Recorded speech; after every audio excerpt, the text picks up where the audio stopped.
Hope you guys can hear me good. Welcome to this Digimon Games questionnaire. It was actually linked at Reddit. I can't show you the link because I'd have to go backwards, but I just want to walk you guys through my thoughts on this questionnaire, and then I'll bring you back to the Reddit if I can during this same thing. So, obviously, nicknames going to be Squirrel RPGs, regions YouTube, male, 36, working adult, single. Um, Please select the games you've played. I put Survive. I had to put Digimon World 3 twice pretty much because Digimon World 2003 is functionally a different game. Then I also put Rumble Arena. But honestly, I just really want them to remake 2000. I've been on this tear for a while. Just remake Digimon World 2003. Just do it, please. Just do it. And then adult characters, of course. Make the characters adults instead of kids this time because it's been 20 years. It's 2023, not 2003. So you can make them adults now. All right. Uh, this one's actually pretty hard to pick my favorite Digimon. I was like, man, because the thing is, Survive is such a character, like human character focused game that it turns into like you caring more about the human characters than you care about the Digimon. But then I remember how hyped I was about Falcomon in the early game, and I was like, okay, it's Falcomon. But it's mostly because of mechanics, and I guess it's a kind of cool character. And I said, yeah, he's a cool character, but it's mostly mechanics here. Because he gets the extra movement that I say, oh yeah, I like Falcomon. Um, a memorable scene for me, it was my Agumon evolving in Tyrannomon. Up until then, I think I was falling off the game. I think I was like very close to dropping it, but the unexpected evolution into Tyrannomon is what made me say, "Wait, what happened here?" And then that's what really made me start like getting kind of more invested into the game. Um, so that was really cool to have those long term decisions become long term. I don't want to say consequences, but outcomes. Those That's always something you like to see in a game. It's like, yeah, the choices you make really do affect the world. And that's one thing that Digimon Survive does pretty well, is giving you that sense through evolution. All right, so here's the main part from the Reddit itself, which is like, what's the list of the things you would like to see in a, or you think are appropriate for a potential Digimon game. So, from my perspective, I don't care about what's appropriate. I care about what I'd actually play, and that's kind of how they give you these options here. Is would you purchase it? Would you play it if it's free? Would you buy it, or would you definitely buy it? So for me, puzzle games, I don't really care about them. Um, I've never even heard of these Puzzle and Dragon Disney Tsum Tsum. I just said I'll play it if it's free. Um, it depends on how fun it is, I guess. Party Mario Party. I do like Mario Party in a party setting, so yeah, maybe I'll buy it. Fighting Super Smash Bros, Tekken, Pokken. Obviously, yes, big Smash fan, big Pokken fan, big Tekken fan. Street Fighter, whatever you want to do with that. I really want to see how they would do Call of Duty or Battlefield with Digimon. Is it just going to be like War Greymon running around? Like evolving mid battle would actually be kind of cool. Like your kill streak is evolution. Like you get 3 kills and you level up into Greymon or whatever. Like that'd be actually kind of ill. And then your different classes are just like different Digimon. I think that's actually pretty cool. I'd be down to see that. Um, Action RPG, Final Fantasy 16. I did not play that, so I have no idea what that is. Witcher 3 is like the greatest game of all time, so that's really weird. When I think action RPG, I also think Dragon's Dogma. When I'm thinking about any of those games, it's like, yeah, yeah. I mean, if you can make Digimon into The Witcher 3, that'd be great. But then again, you'd have to make the characters into adults eventually because that's delving into themes that go beyond the realm of children, which I 100% support. Like let's get out of childhood and let's get some adult characters and some adult stories. Um, as far as action RPGs go, though, I'm not sure. I maybe I'll buy it. Is I think the correct answer here because I'm not sure if they can do that right. I can't envision a way that they do action RPG with Digimon well. But maybe I'm wrong. Maybe they make Dragon's Dogma Digimon, and it's just like, or Digi's Dogma, Digimon Dogma. um, and they make it work. But Yeah, I don't want to promise that I definitely buy this if I'm on the fence. Like, I don't know if you guys can do that right. MMORPG, nah, I didn't. I'm not that interested in MMOs. I'm keep it real. Even if it's free, I'm probably not going to play it. TRPG, table RPG, triangle strategy.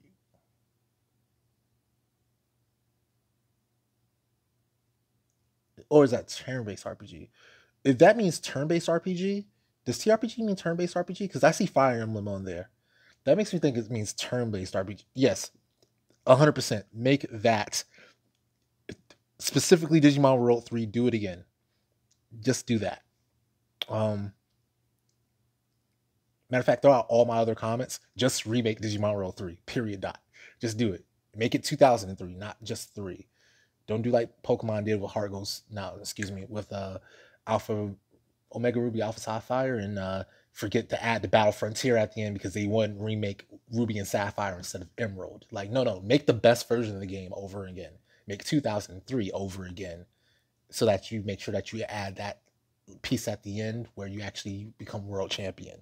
Because Digimon World 3 didn't have that. They only had up to you beating the final boss. But 2003 added a couple of extra circuit boards and then a battle where you become the strongest trainer on the planet, basically. Make sure you add that. Okay, after my 1 minute aside on Digimon World 2003, Pixar RPG. I think I've seen somebody play P. I have no idea what's going on with that. I'll say maybe. If it's an RPG in the name, I'll probably, besides an MMO, I'll probably look at it at least. Like even with Digimon Survive, I do not like I do not like strategy games, like turn-based strategy, real-time strategy. I just don't like them. But I will play them if they have Digimon attached to them.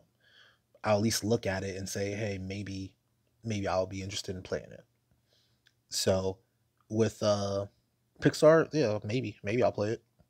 Um Metroidvania, not my cup of tea. Maybe. Uh it would really depend. It would really depend. Battle Royale, if it's free, maybe. I have no idea. I'm not into that stuff. Strategy. I mean, my name is Squirrel RPG, so I'm not going to start playing Fortnite on you guys unless somebody can prove to me that it's a fun game to play for somebody like me. But usually, I'm more the single player RPGs. Sometimes shooting games, but you'll almost never see me jump into a Fortnite of that type, something like that. PUBG. That's not my lane. Um, Strategy. I mean, I've played it before. Like, if you made Digimon Survive 2, I would definitely play it. Hack and slash. Okay, so that's Digimon World 4. Oh, yeah, I forgot to put that. I played Digimon World 4 up there. Actually, I've played a lot more games than I put in here.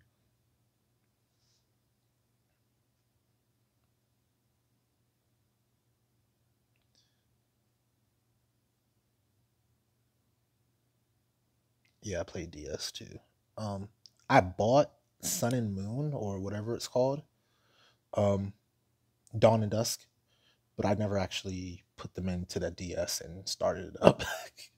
I think I was getting to the age where I was like, okay, I'm not playing into no DS in public no more, so it's over that. Um, Hack and slash. Yeah, that's basically Digimon World 4.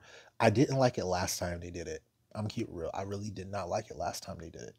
Digimon World 4, I played it all the way through. I tried to unlock some stuff at the end. Like, you put it in front of me and it has a Digimon name on it, I'm probably going to play it.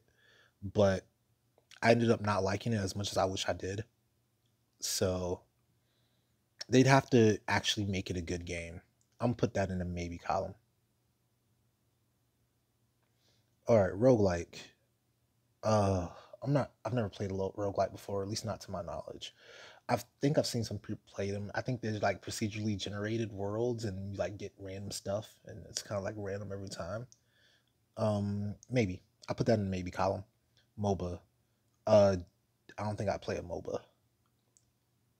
I have a friend that who really likes MOBAs though, so maybe I'd play it. Like, yeah, if it depends on the people around me.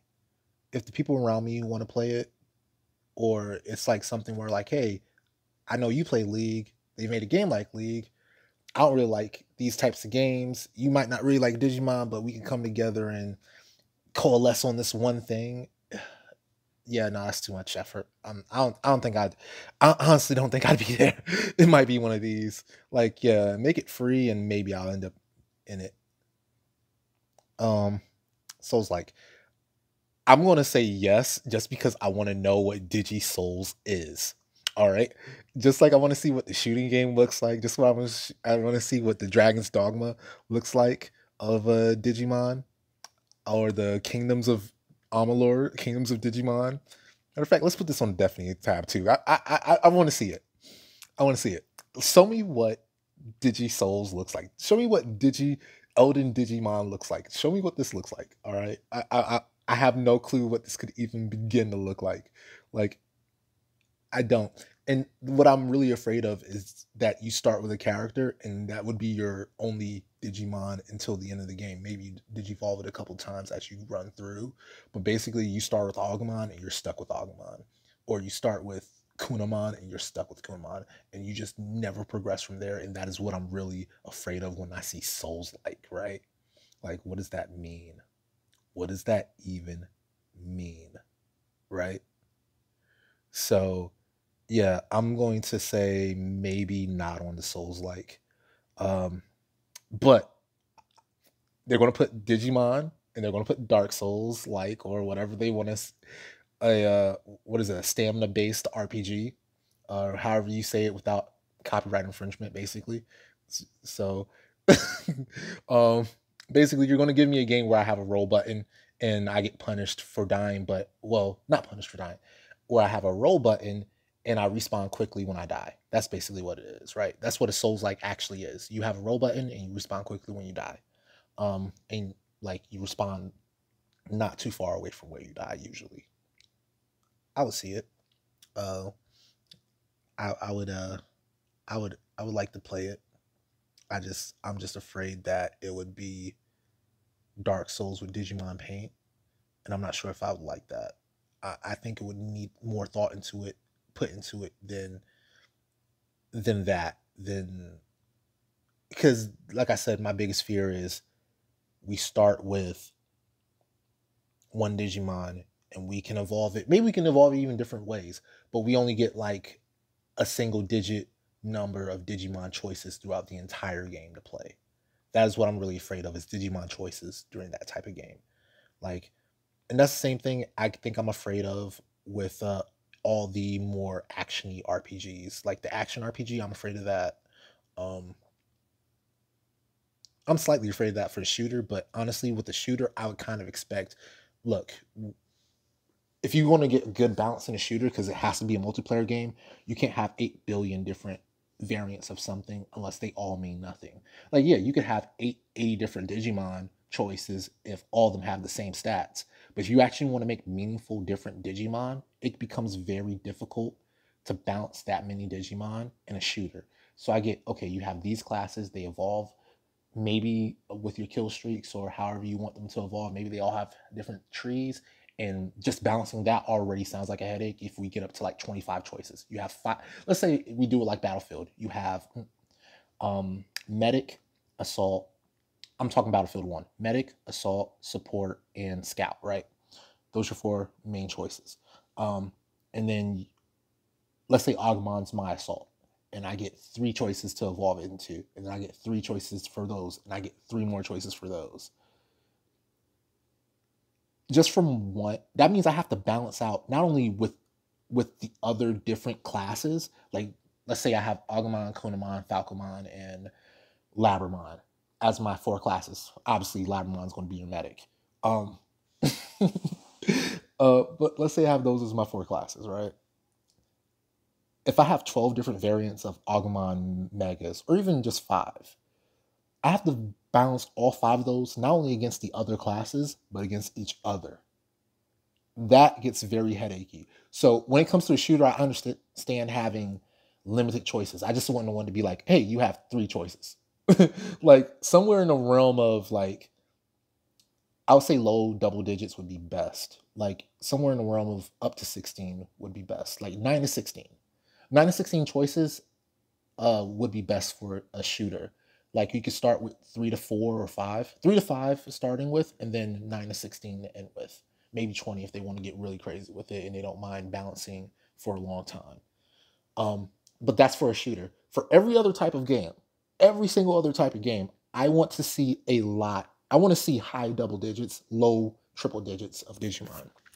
I'm talking minimum 60. Yeah, minimum 64-ish. If we get to a minimum 64 in any game that we're playing, I'm happy. Of playable Digimon, not just World Digimon. And Digimon World 3, despite it being, I put a video on my channel saying that it's the best period RPG period ever. Not just best Digimon game ever, best RPG ever. Where it really fell short for me was the number of playable Digimon, because you got up to like 25, I think, which isn't terrible, but it's not amazing. And then you have the games that do it the worst way, which I think is like the DS series, where you literally get every single Digimon without even having to evolve. You just have to scan them. And it's like, well, I put zero effort into this. This is not a unique Digimon. It's just a Digimon that was given to me for finding it and scanning it. I don't care about this thing. So making somebody invested in getting that Digimon, it's an important process. Just like I said, getting my Agumon to become a Tyrannomon that I was not expecting instead of a Greymon that I was expecting, and having that choice stick and be meaningful, and having it affect the outcome of battles and affect dialogue and all these other things like that. You have to make these things meaningful. Digimon World 3, despite only having 25, every single one of them was meaningful because you had to work your tail off to get to every single one of them. It was like brutal, like a MMO grinding, but it was like, you had to work for it. Like if you got Rosemon, you was working for it. If you got Phoenixmon after that, you was working for it. Like there was nothing easy. If you get to Imperialmon Paladin mode, legitimately, if you get a legitimate Ancient Greymon DNA evolution in Digimon World 3, you've sunk like 40, 50 hours into that game by then. So that's what I really want to get across, is the amount of the sense of reward that the player feels for actually obtaining the Digimon. Like I don't feel reward when I just, oh, you fought the 7 Demon Lords? Well, here's some scan data. Go ahead and redeem your Digiegg and get it. Like, no, that doesn't feel good. Like, it takes me less than 5 minutes to get one of the 7 Demon Lords, one of the top groups of Digimon. Like, are you serious? Like, in Digimon World 3, that was a 20-hour commitment. Like, let's be serious here. Okay, so let me get off my diatribe, okay? Social communication. That almost feels like Digimon Survive. I know we've already covered Digimon Survive in one of the other things that we were talking about, I think.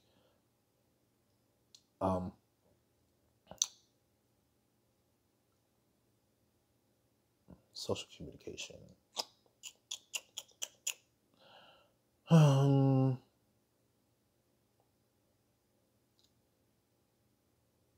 feel like this would suck. I feel like this would suck. I don't want to play it. But yeah, like I was saying with the Souls, like I just want to see more. I just want to see more with that, especially because if it's a Souls-like, then it's mostly a single-player game, which is right up my alley. But it has multiplayer elements. So here's the thing about Souls-like: it's okay for Souls-likes to be broken at the beginning, very broken, right? So you're gonna have some stuff that's just straight up OP in the beginning, and even at this point, Elden Ring is still not completely balanced. It's okay. Like, you can have 64 choices and be like, yeah, you know what? Some of these builds are just going to be better than others.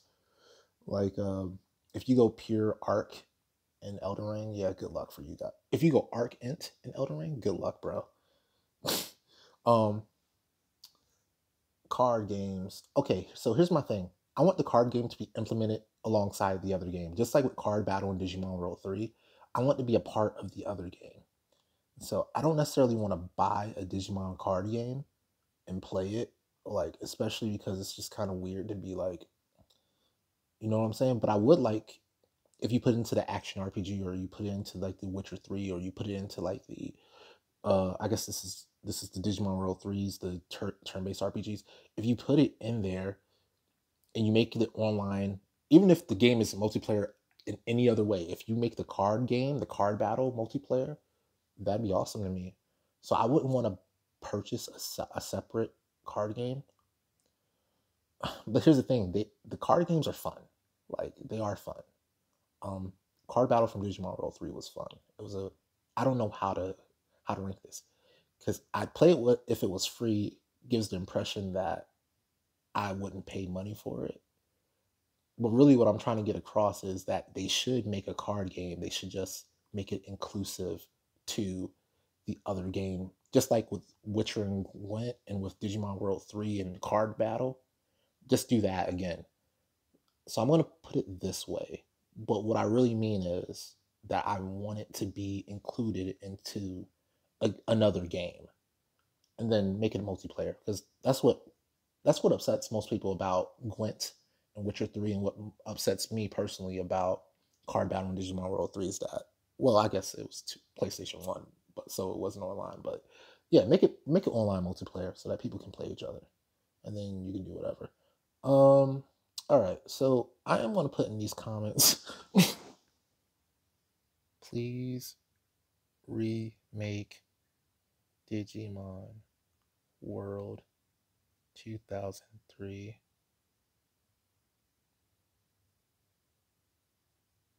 Maybe I should like link a Reddit thread where people are saying the same thing that I'm saying.